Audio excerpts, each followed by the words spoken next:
दर्शकवृन्द नमस्कार। कार्यक्रम जनसंवादको आजको श्रृङ्खलामा यहाँहरूलाई हार्दिक स्वागत छ। जनसंवादको आजको श्रृङ्खला पछिल्लो समय देशमा विद्यमान विकसित राजनीतिक परिदृश्य, त्यसभित्र रहेका विषयहरू, पछिल्लो समय नेपाली राजनीतिमा नेपाल कम्युनिस्ट पार्टी नेकपाको 2/3 सरकार बनिसकेपछि त्यसपछि देशको राजनीतिक अवस्था स्थिर बन्छ।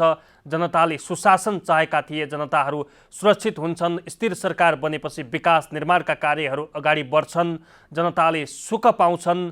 पछिल्लो समय कोरोना भाइरस कोभिड-19ले थलथलिएको मुलुकले यसबाट उन्मुक्ति पाउँछ, सबैले खोप पाउँछन् लगायतका धेरै चाहनाहरू हुँदाहुँदै राजनीतिले फरक दृश्यको प्रारम्भ गर्यो। राजनीति क्वालिटी फर्कियो। त्यसपछि कतिपय राजनीतिक दलहरू आजका दिनमा विभाजनको संहारमा पुगेका छन्। विभाजन भइसकेको स्थिति छ। विशेष गरी कम्युनिस्टभित्र एक मात्रै होइन, दुई मात्रै होइन, तीन-तीनवटा धारहरू यसरी चाहिँ टुक्रिएर गइरहेको यो परिदृश्य छ।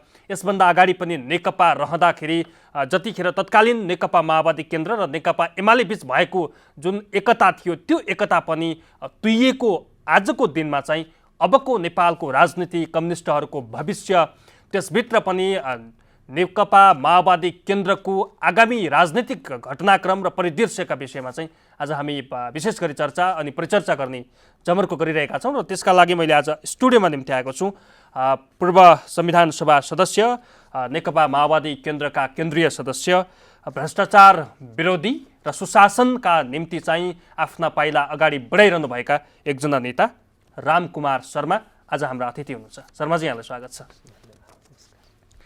मैले जति पनि भूमिकामा बाँधेँ, यो दृश्य आजका दिनमा हेर्दाखेरि नेपाली राजनीतिले चाहेको पनि थिएन होला, कतिपयले कल्पना पनि गरेको थिएन। जेठ 3 गते पछाडि जति पनि दृश्यहरू डेभलप हुँदै गए त्यसबाट तपाईँहरू पनि उत्साहित हुनुहुन्थ्यो होला। आजको दिनमा आउँदा एमाले आफ्नोतिर, माओवादी केन्द्र आफ्नोतिर, एमाले अझ विभाजनको संहारमा, विभाजन भइसकेको अवस्थामा यसले चाहिँ कम्युनिस्टको राजनीतिलाई कतातिर डोर्याइरहेको छ? यतिबाट सुरु गरौँ। निश्चित रूपमा कम्युनिस्ट पार्टीबाट नेपाली जनताले जो अपेक्षा गरेका थिए, जसरी मतदान गरेर करिब 2/3 स्थानमा पुर्याएको थियो, त्यो भनेको कम्युनिस्ट पार्टीप्रति नेपाली जनताको भरोसा, आशा र कम्युनिस्ट पार्टीबाटै नेपालमा एउटा समाजवादको यात्रा सुरु हुन्छ, समृद्धिको यात्रा सुरु हुन्छ, नेपालमा सुख र शान्ति हुन्छ भन्ने आशा गरेर नै तपाईँको मलाई लाग्छ कि यत्रो ठुलो अपार समर्थन या जनमत दिएको हो। यो दृष्टिले अब कम्युनिस्ट पार्टीको विभाजन निश्चित रूपमा नेपाली जनतालाई प्रिय लागेको छैन, यो कसैले पनि प्रिय छैन।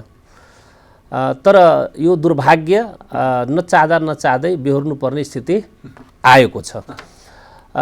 त्यसकारणले के छ कि अब यो के होला त, यो विभाजनले वास्तवमा विभाजन भइसकेपछि यो दुःखद छ, यो जनभावना अनुकूल छैन, यो हाम्रो राष्ट्रिय आवश्यकतालाई यसले समस्यामा राख्छ, यो हाम्रो राष्ट्रिय आवश्यकताको अनुसार पनि छैन। त्यसकारण अब यस्तो अवस्थामा फेरि अब हामी चुनावमा जान्छौँ। केही समय पश्चात हाम्रो स्थानीय निर्वाचन हुँदैछ, त्यसपछि मानिलिनुहोस् कि 1.5 वर्षपछि बढीमा हामी फेरि संसदीय चुनाव, राष्ट्रिय सङ्घीय चुनावमा जान्छौँ। त यस्तो बेलामा नेपाली जनताले कम्युनिस्ट पार्टीबारे, नेताबारे के सोचिरह्यो होला भन्ने एउटा ठुलो प्रश्न हामी माथि छ। र यसको जवाब कम्युनिस्ट पार्टी विभाजित अवस्थामा रहे पनि जसले अब समाजवादलाई नेपालमा अगाडि बढाउँछु, शान्ति र समृद्धिलाई अगाडि बढाउँछु, नेपालमा जो गरिबी छ, भेदभाव छ र जो समस्याहरू छ हामी अलग भएर यसलाई हल दिन्छु, जो नेताहरू बोलिरहनु भएको छ, निश्चित रूपमा उहाँहरूप्रति चुनौती पनि छ र जनताले आशा पनि उहाँबाट गरेको म पाउँछु। 2075 जेठ 3 को अगाडिको कुरा गर्दै थिएँ म। त्यति बेलाको माओवादी केन्द्र र आजको माओवादी केन्द्र हेर्दाखेरि तपाईँहरू त खुम्चिनुभयो, खुम्च्याइदियो त्यस्तो घटनाक्रमले, समयले। समस्या एउटा के भने नेपालको राजनीतिमा नेपालको राजनीतिको 3टा खण्ड छ। एउटा निरङ्कुश राजनीतिको खण्ड, एउटा संवैधानिक राजनीतिको खण्ड र अर्को खण्ड भनेको सङ्घीय लोकतान्त्रिक गणतन्त्रको खण्ड। ठिक छ। हामी संवैधानिक राजतन्त्रको जो खण्ड थियो जहाँ एकात्मक व्यवस्था थियो, एउटा धर्म, एउटा संस्कृति, एउटा वर्गको वर्चस्व थियो र त्यसले नेपालमा शान्ति समृद्धि दिन्छ भन्ने लागेको थिएन। त्यसकारण तपाईँको माओवादी जनयुद्ध भएको हो। र समस्या कहाँ भयो कि माओवादी जनयुद्ध कम्प्लिटली सफल भएको भए सरबराबरको अधिनायकत्वमा भन्छ हैन, जो जनवादी क्रान्ति हुनुपर्ने त्यसरी ठ्याक्कै पावर माओवादीसँग प्रचण्डजीको नेतृत्वमा भएको भए देश एउटा दिशा तय गर्थ्यो। दुर्भाग्य भयो कि अधुरो क्रान्ति भयो। 64 मा थिएन तपाईहरुसँग बहुमत? सम्झौतामा थिएन, बहुमत त कहाँ थियो र त्यसपछि त एमालेसँग मिलेर सरकार बनाउने कुरा भयो। सरकार बनाएको केही समयपछि सरकार लोकप्रिय ढङ्गले बढ्दै थियो अनि तपाईँ त्यहाँ देख्नुभयो कि अब राज्यले सरकारले त तमाम जो अन्य निकायहरू छ, चाहे त कर्मचारी तन्त्र, सेना, सुरक्षा लगायतको, त्यो त प्रधानमन्त्रीले क्याबिनेटले तपाईँको त हेरफेर गर्न पाउने अधिकार थियो नि त। हो, त्यहाँ आएर रुकमाङ्गतजीको विषय आयो, प्रति जिम्मेवारी त थियो नि, जनताको भरोसा त थियो नि, आश त थियो नि, तपाईलाई के अरु दलभन्दा त बलियो बनाएर त पठाएको थियो नि संसद। अहिले पनि साँच्चै भन्नुहुन्छ भने नेपाली जनताको विश्वास माओवादी र प्रचण्डजीसँगै छ अहिले पनि। तर अब त्यस अनुकूल हामी काम गर्न नसकिरहेको यो सत्य हो। यो सत्य हो कि जसरी जनताको चाहना छ, जे जनताले हामीबाट अपेक्षा गरेको छ, त्यो त्यसरी काम भइ नरहेको अवस्था छ। तर पनि अहिले देशमा जति पनि पार्टी तपाईँ हेरिरहनु भएको छ त्यसमा अहिले पनि नेपालमा परिवर्तनको नेतृत्व कसले गर्यो या तपाईँको अलिकति एग्रेसिभली जनताको पक्षमा निर्णय गर्न सक्ने नेता को हो या यो देशलाई तपाईको मानुस एउटा दिशानिर्देशन गर्ने नेता को हो भनेर तपाईँ अलि हेर्नुभयो भने कहीँ न कहीँ प्रचण्डजी नै आशाको केन्द्रमा अझै पनि देखिन्छ। तर विभाजन गर्न सक्ने क्षमता राख्नुहुन्छ प्रचण्डले भनेर व्याख्या गर्ने पनि त छन्। हैन, मैले त निवेदन गरेँ नि कि यो प्रचण्डजीको नेतृत्वमा माओवादी जो क्रान्ति भयो नि त्यो अधुरो क्रान्ति भयो, त्यो सम्झौतामा गयो। तपाईले यो कुरा भनिरहँदाखेरि अहिले माओवादी कुन स्थानमा छ भन्ने त तपाईमाथि प्रश्न उठ्दैन छ? दर्शकहरूले प्रश्न उठाउँदैनन् तपाईले यो कुरा गरिरहँदाखेरि माओवादी कुन स्थितिमा पुग्यो, कसका कारणले? म तपाईलाई यही निवेदन गर्न चाहन्छु कि माओवादीकै नेतृत्वमा, प्रचण्डजीकै नेतृत्वमा कमसेकम 1 दशक सरकार चल्न पाएको भए, उहाँले नेतृत्व गरेको भए, हामी त्यसमा काम गर्न सकेको भए, हामीले सोचे अनुसारको तपाईको राजनीतिक बदलावमा, आर्थिक बदलावमा, सामाजिक सांस्कृतिक बदलावमा लान सक्थ्यो। तर त्यो हुन सकेन। पहिलो संविधान सभा तपाईँ हेर्नुभयो, बहुमत आएन अनि मिलिजुली सरकार बनाउनु पर्यो अनि रुकमाङ्गत कटुवालमा गएर तपाईको स्थिति फस्यो र एउटा नैतिकताको आधारमा तपाईको नेपालमा फस्योटी होला कि नैतिकताको आधारमा प्रधानमन्त्रीजीले प्रचण्डजीले राजीनामा गर्नुभयो 9 महिनामा। त एउटा कुरा यो हो कि हामी माओवादी पार्टीले एउटा ठिक समय अवधि सरकार चलाउन नसकेको कारणले त्यसपछि पनि त धेरै निर्वाचन भयो नि शर्माजी। निर्वाचन भए, जनताको मत बटुल्न पर्ने, बटुल्न पाउने त्यो अवसर थियो, त्यो कसले रोक्यो त्यो अवसर प्रचण्डलाई? आजको दिनमा तपाईले कुरा गरिरहँदाखेरि अब यसमा म दुईटा कुरा निवेदन गर्छु। यो कुरा सही हो कि विचार, राजनीति, नेतृत्व एक ठाउँमा छ तर सरकार चाहिँ अर्को ठाउँमा गइरहेको छ, या जसको विचार र राजनीति हो वहाँ वरिपरि केन्द्रित भइरहेको छैन भने दोष कसको हो?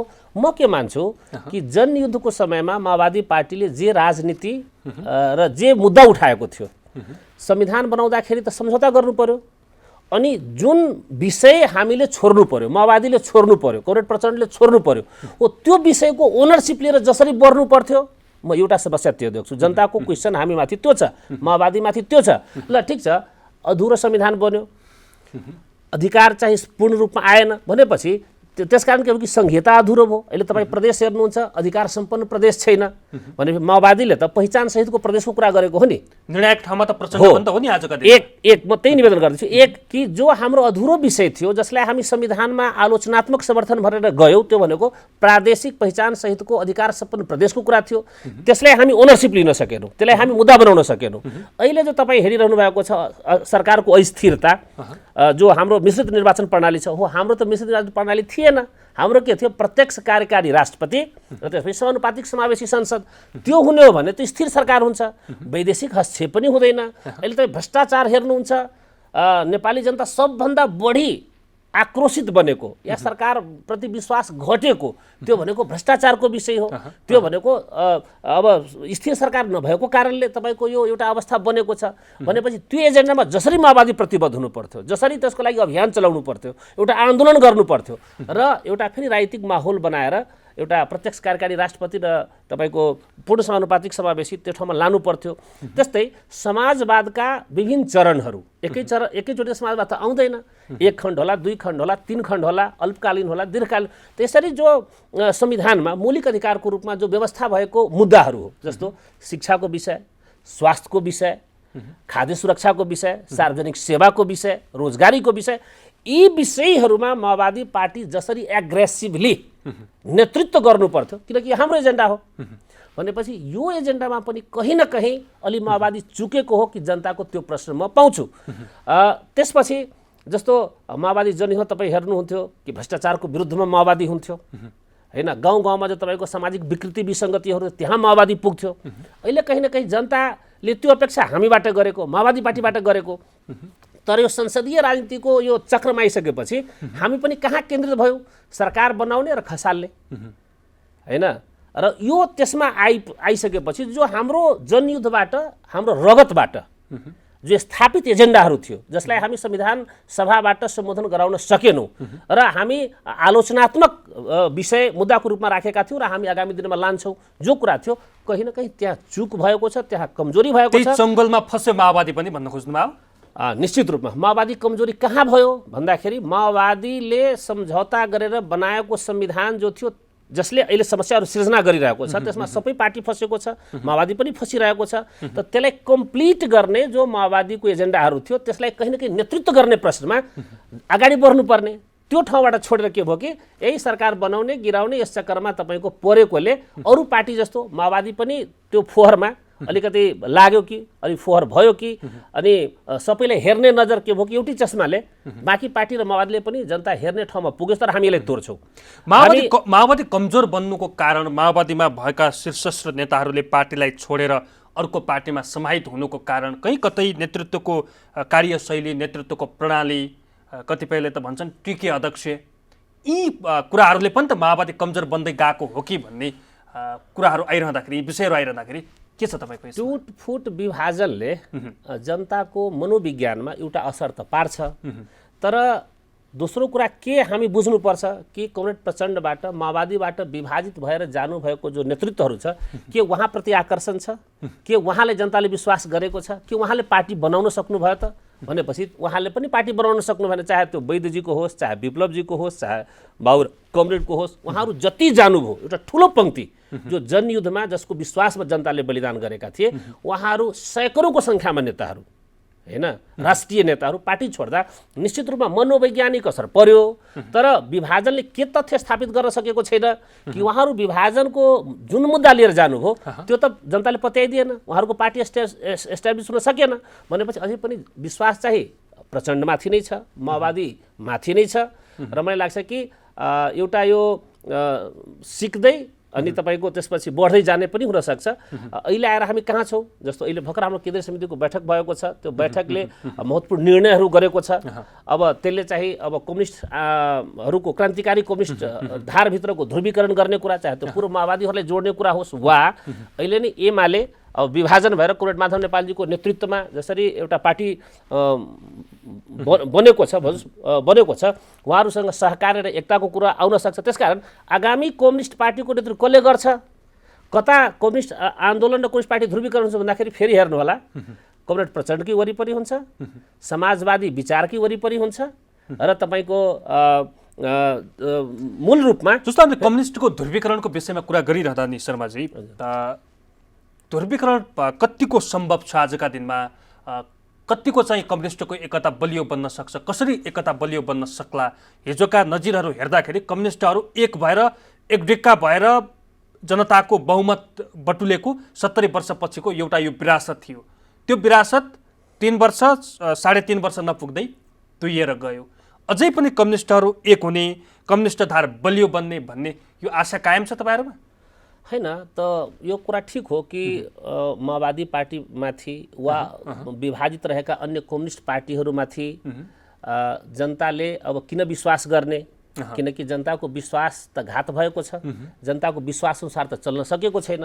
तर फेरि अर्को पक्ष के छ कि माओवादी र प्रचण्ड बाहेक या जो ओलीजीबाट अलग भएर आएका जो नेतृत्वहरू छ र पार्टी छ, त्यसबाहेक फेरि विश्वास गर्ने कहाँ त यो पनि ठुलो क्वेसन छ, यो ठुलो क्वेसन छ। त्यसकारण मलाई के लाग्छ कि यो तपाईँ जो अहिले 3.5 वर्षको जो हामी विगतको राजनीतिको समीक्षा गर्यो भने अब प्रचण्ड या माओवादी पार्टी र तपाईको एमाले बीच संयुक्त मोर्चा नभएको भए तपाईँ सुन्नुभयो होला कि एउटा दावा ओलीजीले के गर्दै हुनुहुन्छ जहिले पनि कि जनादेश त हामीसँग छ, बहुमत मसँग छ। सच्चाइ त्यो थिएन। उहाँले त मेरो अनुहार देखेर चाहिँ यो पार्टी ठुलो विराट बनेको हो समेत भन्न भ्याउनु। सच्चाइ त यो थियो कि नेकपा माओवादी र तपाईको एमाले बीच जो मोर्चाबन्दी भयो, संयुक्त घोषणापत्र जारी भए र त्यसपछि जनताका विषयलाई लिएर हामी जो निर्वाचनमा गयौँ त यो देखेर संयुक्त घोषणापत्रको आधारमा र दुईटी कम्युनिस्ट पार्टीको एकता देखेर जनताले होइन उहाँहरूकै नेतृत्वमा समाजवाद आउँछ,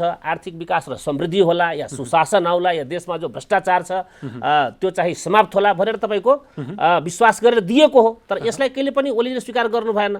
ल एउटा खण्ड त्यो हो। दोस्रो खण्ड ल संयुक्त मोर्चा भएर गइसके तपाईँ हामी सबैले थाहा छ कि त्यसपछि कमरेड प्रचण्डलाई प्रधानमन्त्री बनाउने त अफर आएको हो नि काङ्ग्रेसबाट, जनता समाजवादी पार्टीहरू तर्फबाट, सबै तर्फबाट ल तपाईँ चाहिँ तपाईँको नेतृत्वमा सरकार बनाउने। त्यो बेला यदि पद लोलुप्ता भएको भए, प्रधानमन्त्री बन्ने नै मात्र लक्ष्य भएको भए प्रचण्डजीको वरिपरि त 5 वर्ष प्रधानमन्त्री सरकार बनाउने कुरा त क्लियर थियो।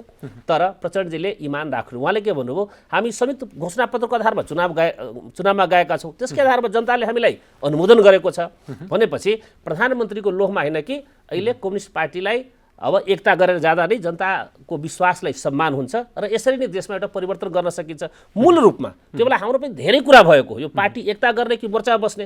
हामी के सल्लाह दिएको थियो त्यो बेला 3-4 वटा सल्लाह दिएको थियो कि एकता गरेकै राम्रो। त किन भन्दाखेरि यसले एकता गरिसकेपछि 5 वर्ष स्थिर सरकार चल्छ, यसले वैदेशिक हस्तक्षेपलाई रोकिदिन्छ, यसले जनताको जनभावनाको सम्मान पनि गर्छ। कहिले 5 वर्ष सरकार नटिक्ने त्यसलाई पनि एउटा के छ कि एउटा ऐतिहासिक रूपमा यसले जनताको भावनालाई सम्बोधन गर्ने काम गर्छ। तेस्रो कुरा के छ कि अब जनतामा आर्थिक विकास र समृद्धिको तीव्र र उत्कट इच्छा छ, त्यो एउटा बलियो सरकारले मात्रै गर्न सक्छ। चौथो कुरा के छ कि मानव संविधान संशोधन लगायतका जो विभिन्न विषयहरू छ, चाहे प्रदेशको अधिकार दिने लगायतको जो विषयहरू छ या तपाईँको निर्वाचन प्रणालीकै कुरा या धेरै कानुनहरू बनाउने कुरा, त्यसको लागि पनि स्थिर सरकारकै जरुरी छ। यसकारण हामी पनि के भन्नु कमरेड प्रचण्डजीलाई कि एकता गरेरै नेपाललाई तपाईको समाजवादको यात्रामा लान सकिन्छ, विकास र समृद्धिको यात्रामा लान सकिन्छ र संविधान संशोधनका जति पनि विषयहरू छ यसको लागि पनि यो आवश्यक छ। र विशेष गरेर जो वैदेशिक हस्तक्षेप हाम्रो देशमा कहीँ न कहीँ सरकार स्थिर भएको कारणले आइराख्ने त्यसको समस्या पनि हल हुन्छ। त्यसकारण एकता गरेर जाउँ। प्रचण्डजीबाट कहीँ कमजोरी भएन। उहाँले त शक्ति सन्तुलनमै त हलो अड्कियो नि। लास्टमा आउँदाखेरि त समानान्तर अधिकारका विषयहरू, समान हैसियतका अध्यक्षका विषयहरू, एउटालाई प्रधानमन्त्री एउटालाई अध्यक्षको विषयहरू, यसमा अड्किएन र विवाद यसमा भएन र विवाद। अब के छ कि कम्युनिस्ट पार्टी फुट्यो हैन, 5 वर्ष सरकार चलेन, देशमा शान्ति विकास र स्थिरताको जो गति जुन गतिमा बढ्नु पर्थ्यो त्यो चाहिँ हुन सकेन। यसकारण कम्युनिस्ट पार्टी प्रति यसको नेतृत्वप्रति जनताले प्रश्न गर्ने एउटा कुरा भयो। अर्को कुरा के छ, गल्ती कसले गर्यो, किन 5 वर्ष सरकार टिकेन, त्यसमा प्रचण्डजीको गल्ती हो कि ओलीजीको गल्ती हो। अब त जनता डेमोक्रेसीमा त आखिर अन्तिम न्यायाधीश जनताले हो, जनताले सबै कुरा त हेरिरहेको छ। तर मलाई के लाग्छ कि जो एक ऐतिहासिक अवसर ओलीजीले प्राप्त गर्नुभयो, बीपी कोइराला भन्दा पनि म मान्छु कि त्यो बेला त उहाँको टाउकोमा राजतन्त्र थियो, अहिले उहाँलाई त सङ्घीय लोकतान्त्रिक गणतन्त्रको अवस्थामा उहाँले यत्रो ठुलो 2/3 नजिकको सरकार पक्नुभयो हैन। त्यसपछि उहाँले पटक पटक अनुभव गरेर विभिन्न मन्त्रालय चलाएर र एउटा अनुभवीहरूको टिम पनि उहाँले प्राप्त गर्नुभएको थियो। त्यसकारण यो अपार समर्थन, लामो समयको अनुभव र तपाईँको सङ्घीय लोकतान्त्रिक गणतन्त्र जहाँ कोही अवरोध बाधा अवरोध छैन, यस्तो अवस्थामा उहाँले जे नेतृत्व पाउनुभयो नि हो, उहाँको भन्नुहोस् कि निरङ्कुशता, अलोकतान्त्रिक क्रियाकलाप, सबैलाई सम्मान दिएर तपाईँको लिएर जान नसक्ने तपाईँको जो उहाँको व्यक्तिवादी सोच चिन्तन भयो, हो त्यो पार्टीको विभाजनको मूल कारण त्यहाँ भयो। हामी सबैले थाहा छ कि एकता हुँदा केही सम्झौताहरू भएको थियो कि दुवैजना पालो पालो प्रधानमन्त्री चलाउने, दुईटा अध्यक्ष हुने, दुईटीको अधिकार सम्मान हुने हैन। र कम्युनिस्ट पार्टी त सोझै तपाईँको के छ कि यो व्यक्तिले चलाउँदैन, यो त सामूहिकतामा चल्ने पार्टी हो। पार्टीले सरकारलाई गाइड गरेर तपाईँको जाने कुरा हुन्छ। त यी सबै कुरामा अब जनताको बिचमा कम्युनिस्ट पार्टी फुट्यो, यो दुःखद कुरा रह्यो। तर अब डेमोक्रेसीमा गर्ने के हो त, नहुने कुरा पनि भयो। तर दोषी को हो, कसको कारणले कम्युनिस्ट पार्टी फुट्यो, कसको कारणले जनचाहना विपरीत तपाईँको अहिले देश त्यो दिशामा गयो, यो सबैको जनता निहालिरहेको छ। र मलाई के लाग्छ एउटा सजिलो कि को सही को गलत, अहिले जो प्रतिगमन भयो संविधानलाई जो बलात्कार गर्ने, संसदलाई हत्या गर्ने जो पटक पटक काम भयो, त त्यस विरुद्धको मोर्चा कसले उठायो, त्यस विरुद्धको झन्डा कसले उठायो? लोकतन्त्र जोगाउने, परिवर्तनलाई जोगाउने, संसदलाई बचाउने।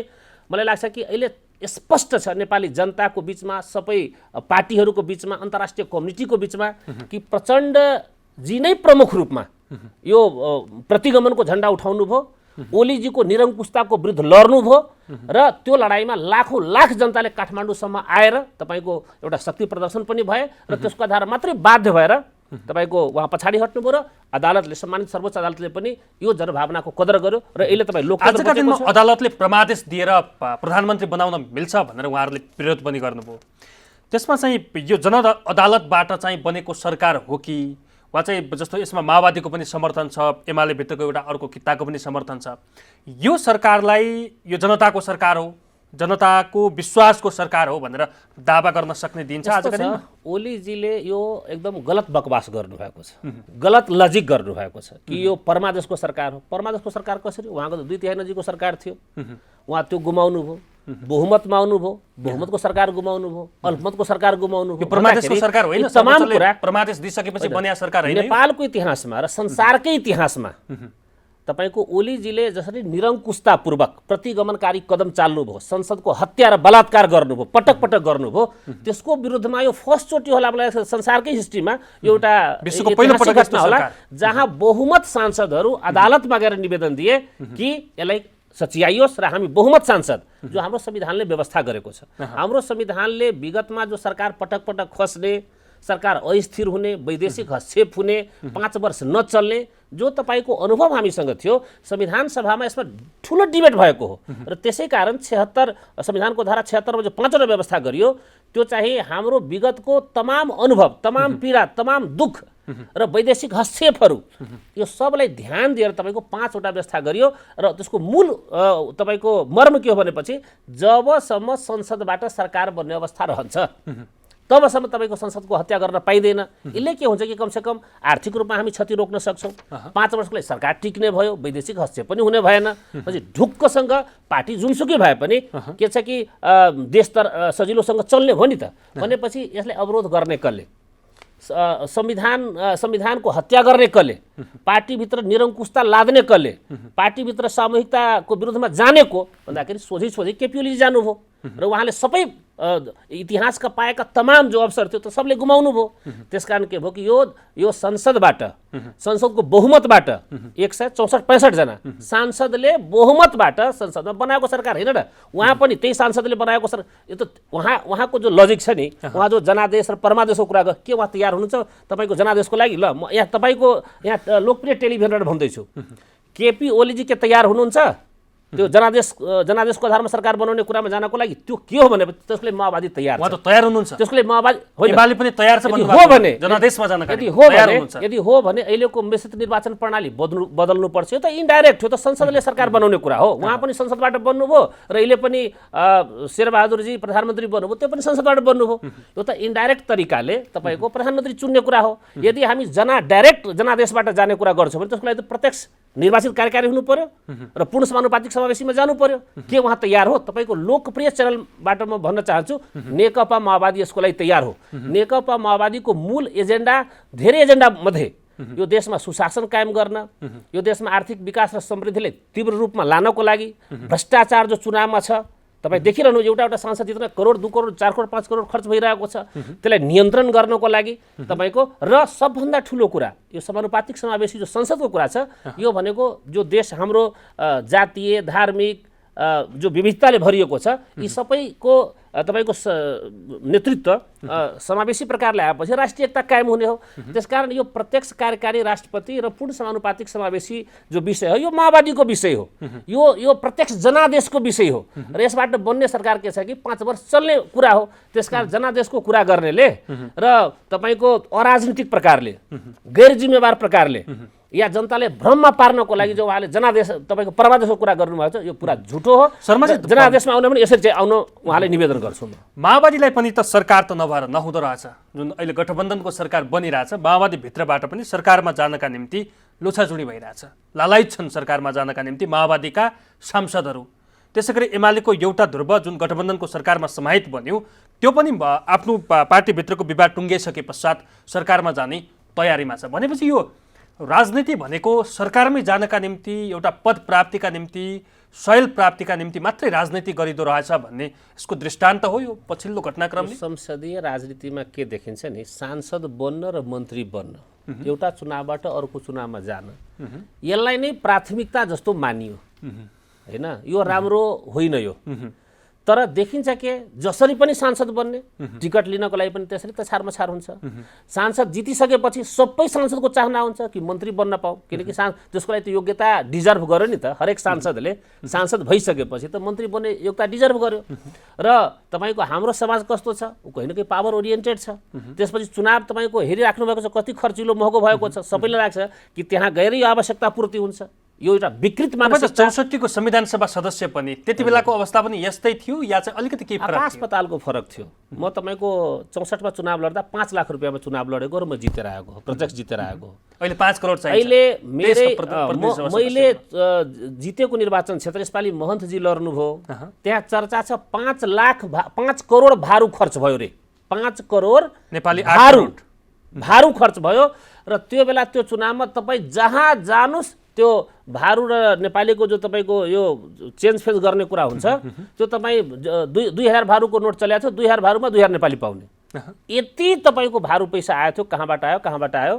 र एउटा सांसदहरूले त्यो चुनाव जित्न 5 करोड आइसीसम्म खर्च 5 लाखमा जित्नु भएको थियो। 5 लाखमा जित्यो। व्यवस्थापन खर्च बापत 5 लाख खर्च, 5 लाख रुपैयाँ जित्यो। अहिले 8 करोड खर्च, 5 लाख भारू।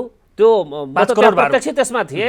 कुन गाउँ छ जहाँ भारूको कारोबार छैन, कुन गाउँ छ जहाँ भारू नोट तपाईको चलेन। महन्तजीले 8 करोडमा निर्वाचन जित्नुभयो, त्यस चर्चा त्यस्तै छ। अब म प्रमाणको रूपमा त भन्छ, पुरै तपाईको राजनीतिमा त के छ कि अब धेरै कुरा जनताबाट आउने हो, धेरै कुरा त्यहाँको जो चुनावी माहौल भयो, त्यहाँ जो स्थिति बन्यो। अब गाडी भन्नुहुन्छ भने तपाईको 20-30-50 गाडी चलेको छ, सबै होटलहरू बुक छ, सबै पेट्रोल पम्पहरूमा तपाईको मनपरी तपाईँ जति त्यो लिनुहुन्छ, प्रचार प्रसारको त्यस्तै छ। भनेपछि निर्वाचन त खर्चिलो भयो, भड्किलो भयो। शर्माजी, तपाईँ चाहिँ भ्रष्टाचार विरुद्धको अभियानमा, सुशासनको अभियानमा हिँड्नु भएको छ। यसो हेरिरहँदाखेरि के लाग्दैछ नेपाली राजनीति? हैन, अहिलेकै राजनीति जसरी भएको छ, विगतमा जो भयो, जसमा तपाईको हेर्दाखेरि विकास धेरै भयो जस्तो, तर कसैको क्वालिटी छैन, एस्टाबिलिटी छैन कसैको। किन त्यस्तो भयो भन्दाखेरि चरम भ्रष्टाचार छ। तपाईँ काठमाडौँमै हेर्नु होला, गल्ली गल्लीमा बाटो बनेको छ, तर त्यो बाटोको आयु 1 वर्षभन्दा बढी छैन, अर्को वर्ष त टुटिसकेको हुन्छ। त्यसकारण के छ कि दिगो विकास बिनाको विकास हो, कुनै अर्थ छैन। दोस्रो कुरा, प्रकृति मैत्री तपाईँको विकास भएर तपाईँ डोजर आतङ्क देखिरहनु, देशैभरि डोजर आतङ्क छ, प्रकृति मैत्री विकास छैन। त्यसकारण यो बालुवामा पानी खनाए जस्तो विकास भइरहेको छ। त्यसकारण जुन प्रकारले विकास भइरहेको छ, यो एक दिगो विकासको रूपमा छैन, प्रकृति मैत्री विकास छैन। र यो तपाईको हेर्नुभयो होला कि बालुवा टारबाट एकैचोटिमा 300 स्विच दाबेपछि उद्घाटन गरिदिने, शिलान्यास गरिदिने। अनि त्यस प्रकारको न बजेट छ, न कुनै तपाईको त्यसको इस्टिमेट छ, न कुनै त्यसको ठोस सोच छ, तर धराधर तपाईको गरिदिने। त्यसकारणले के देखिन्छ भने यस प्रकारको विकासले हुँदैन। र अहिलेको जुन सुशासनको अवस्था छ त्यसले पनि हुँदैन। मूल रूपमा के छ कि हाम्रो संविधानले र सबै पार्टीको नीति कार्यक्रमले कसरी ओरिएन्टेसन विकासको बारे गरेको छ, त्यसमा टेक्नु पर्यो नि त। हाम्रो संविधानले के भन्यो? शिक्षा निःशुल्क हुन्छ, त्यो गुणस्तरीय हुन्छ। के 3.5 वर्षमा जति पनि सरकारी स्कुलहरू छ त्यसको क्वालिटी बदलेको छ? के बोर्डिङ स्कुलबाट, प्राइभेट स्कुलबाट जनताका छोराछोरीले सरकारी स्कुलमा आउने आकर्षण बढेको छ? त्यो छैन। स्वास्थ्य अहिले तपाईँ हामी संसारले बेहोरेको छ, हामी पनि कोरोना महामारी बेहोर्यौँ। यदि यसभन्दा पहिले त समय त 2 वर्ष पाएको हो नि त, कोरोना आउनुभन्दा पहिले 2 वर्ष हाम्रो बहुमतको सरकार थियो, ठुलो बहुमतको सरकार थियो। के हामी स्वास्थ्यलाई निःशुल्क बनाउने कुरा गरेको होइन? के हामी स्वास्थ्यलाई निःशुल्क र त्यो व्यवस्थित बनायौँ? हामी स्वास्थ्यको क्षेत्रमा काम गर्न सकेनौँ। रोजगारीको क्षेत्रमा जस्तो हाम्रो देशमा के छ कि अब राष्ट्रिय पुँजीपति कसरी तपाईँको बढाउने, त्यो भनेको सहकारी र सामुदायिक प्रकारले गएर मात्रै त्यो तपाईँको बन्ने हो। कि त्यो क्षेत्रमा हामी कानुन बनायौँ, त्यो क्षेत्रमा राष्ट्रिय अभियान चलायौँ भन्दाखेरि त्यो चलाउन सकेनौँ। त्यसकारण के छ कि अहिले विगत 3-3.5 वर्षमा केपी ओलीजीको नेतृत्वमा जसरी बलियो सरकार रह्यो, तर त्यो सरकारले जनभावना अनुकूल काम गर्न सकेन। देशमा तपाईँको चरम भ्रष्टाचार बढ्यो, विकास तपाईँको कस्तो भयो कि विकास हेर्दाखेरि उहाँले रोड बनाउनुहुन्छ कि विगतको भन्दा अब 20 गुणा 25 गुणा बढी रोड बन्यो, पुल बन्यो, होइन, यी कुराहरू देखाउनुहोस्, तर त्यसको क्वालिटी छैन, त्यो कमजोर छ। अन्तमा शर्माजी, जस्तो तपाईँले एउटा भ्रष्टाचार विरुद्धको अभियान र सुशासनको अभियानमा म लागेको छु भनेर जतिखेर भनिरहँदाखेरि छोटोमा तपाईँले कतिपय ठाउँमा सत्याग्रह पनि गर्नुभएको छ। हजुर, यो अभियानको ध्येय के हो? छोटोमा एक शब्दमा भन्नुपर्दा चाहिँ तपाईँको यो अभियानले जनताहरू कसरी सुसूचित हुने अन्तमा? म तपाईँलाई निवेदन गरौँ कि अब जसरी एउटा राजनीतिक रूपमा हामी एउटा ट्र्याकमा आएका छौँ र यसलाई अलिकति के छ कि केही कुराहरू जो अपुरो छ त्यसलाई हामी संशोधन मार्फत पुरा गर्ने कुरा गर्नुपर्छ। र दोस्रो कुरा, अब विकासलाई कसरी लाने भन्दाखेरि संविधानमा नेपाली जनताले प्राप्त गरेको जो अधिकार छ, आधारभूत अधिकारहरू हो, त्यसलाई सरकार पुरा गर्ने प्रकारले आफ्नो नीति कार्यक्रम बनाउनु पर्यो एक। र भ्रष्टाचार जो तपाईँको भएको जसको मूल ज्वरो कहाँ छ भनेपछि हामीले लागेको त्यो जो सार्वजनिक खरिद ऐन छ नि, जसबाट तपाईँको सिओदेखि तपाईँको हवाईजहाजसम्म खरिद गर्ने काम हुन्छ, त्यो भित्र दर्जनौँ ठाउँमा कमजोर तपाईँको नीतिहरू छ जसले तपाईँको संशोधन गर्नुपर्ने तुरन्त जरुरी छ, जो आजसम्म सरकारले गर्न सकिरहेको छैन। त्यसपछि भ्रष्टाचारको निवारण गर्ने जो निकायहरू छ त्यो चाहिँ गलत प्रकारको छ, त्यहाँ को जो पदाधिकारी नियुक्ति हुन्छ त्यो राजनीतिक कार्यकर्ताहरू भर्ती हुन्छ वा जीवनमा भ्रष्टाचार गएका मान्छेहरू त्यहाँ गएर तपाईँको त्यो ठाउँमा बस्छ। त्यसकारण त्यसलाई तपाईँको दुई प्रकारले गर्नुपर्छ। हामीले भनेको कुरा के हो कि भ्रष्टाचार निर्मूल नगरी, सुशासन कायम नगरी समाजवादको यात्रामा प्राथमिक कदम पनि चाल्न सक्दैन। र अहिले नेपालको सबभन्दा ठुलो क्वेसन के बन्यो, कोरोना त 2-4 महिना 6 महिना छ, एउटा भ्याक्सिन चल्छ र यो जान्छ, तर भ्रष्टाचारले जो विकराल रूप ग्रहण गरेको छ, हाम्रो सरकार यसको विरुद्धमा गतिलो प्रकारले जान सकेन भने फेरि पनि के छ कि सरकारले काम राम्रो गरे पनि जनताको इम्प्रेसन बनाउन सकिँदैन। त्यसकारण हम 3टा कुरा भन्छु। एक, अहिलेको अर्गनाइजेसन जो छ भ्रष्टाचार निवारण गर्ने विभिन्न प्रकारको छ, सम्पत्ति शुद्धिकरण छ, भ्रष्टाचार निवारण आयोग छ, यस्ता धेरैहरू छ, यसलाई एउटा अम्ब्रेलामा ल्याउने। नम्बर 1, अर्गनाइजेसनमा बदलाव गरिदिने। एक। दोस्रो कुरा के गर्ने कि तपाईँको जो नियुक्ति हुने पदाधिकारीहरू छ त्यो या त लोकसेवा मार्फत ल्याउने, एउटा क्राइटेरिया तोक्ने कि कस्तो व्यक्ति आउन सक्छ, लोकसेवा मार्फत ल्याउने, वा स्नातक तह पास गरेको जो नेपालका नागरिकहरू छन् तिनीहरूको भोटिङको आधारमा त्यो पदाधिकारीलाई त्यो चाहिँ सार्वभौम हुन्छ, स्वतन्त्र हुन्छ र कसैको त्यो दबावमा हुँदैन। र तेस्रो कुरा कि जो भ्रष्टाचार गरेको व्यक्तिलाई कारबाही गर्ने जो तपाईँको जो व्यवस्थाहरू छ त्यो एकदम कमजोर छ, दण्ड सजायका व्यवस्था, त्यसलाई चाहिँ कमजोर, त्यसलाई चाहिँ फेर्नुपर्छ। र चौथो कुरा, एक्सनमा 48 साल यता सार्वजनिक पद धारण गरेका जति पनि व्यक्ति छ, 2000 होला, 3000 होला, 5000 होला मान्नुहोस्, त्यसको लागि छुट्टै एउटा आयोग बनाएर फास्ट ट्र्याकमा यसको तपाईँको अनुसन्धान गर्ने, दोषी छ भने कारबाहीमा लान सकियो भने जनताले विश्वास गर्छ। अन्यथा अहिले के छ कि तपाईँ निर्वाचनमा जानुहोस्, पैसा भएको मान्छेले टिकट पाउँछ, त्यसै मान्छेले चुनाव जितेर आउँछ। विकासको क्षेत्रमा जानुहोस्, सबै ठाउँमा कमर्सियल प्रकारको तपाईँको कमजोर प्रकारको क्वालिटी नै भएको विकास हुन्छ, हेर्दाखेरि विकास, तर के छ कि जनताले त्यो त्यसमा विश्वास गर्न सकिरहेको छ। त्यसकारण यो सरकारले सुशासनको क्षेत्रमा, भ्रष्टाचारको विरुद्धमा र जो संविधानले जनताको जो आधारभूत विषय घोषणा गरेको छ, शिक्षा, स्वास्थ्य, खाद्य सम्प्रभुता, त्यसपछि तपाईँको यो सार्वजनिक क्षेत्र लगायतको जो विषय छ त्यो क्षेत्रमा तपाईँको स्ट्रङली काम गर्नुपर्छ र समाजवादको यात्रामा जाने गरी नीति निर्माण चाहिँ बढेर गयो भने पार्टी फुटे पनि तत्काल फेरि कम्युनिस्ट पार्टीप्रति विश्वास हुन्छ, प्रचण्डजीप्रति विश्वास हुन्छ र एउटा जो मोर्चाबन्दी बन्दैछ त्यसप्रति र अहिलेको सरकारप्रति विश्वास आर्जन गर्न सकिन्छ भने हामीलाई लागेको छ। हस्, यहाँको महत्त्वपूर्ण समयका लागि रामकुमार शर्माजी, यहाँलाई धेरै धेरै धन्यवाद। यहाँलाई पनि धेरै धेरै धन्यवाद। दर्शकवृन्द, कार्यक्रम जनसंवादको आजको श्रृङ्खलामा पछिल्लो समय नेपालमा विद्यमान राजनीतिक घटनाक्रम, त्यसभित्र नेकपा माओवादी केन्द्रको आगामी भविष्य, नेकपा माओवादी केन्द्रको स्थायी कमिटी बैठकले अगाडि सारेको कम्युनिस्टहरू बीचको ध्रुवीकरण, यो कतिको सहज असहज भन्ने विषयमा कुराकानी गर्यौँ। आजका लागि जनसंवादको समय सकिएको छ। खेम्बम बिदा हुन्छु। नमस्कार।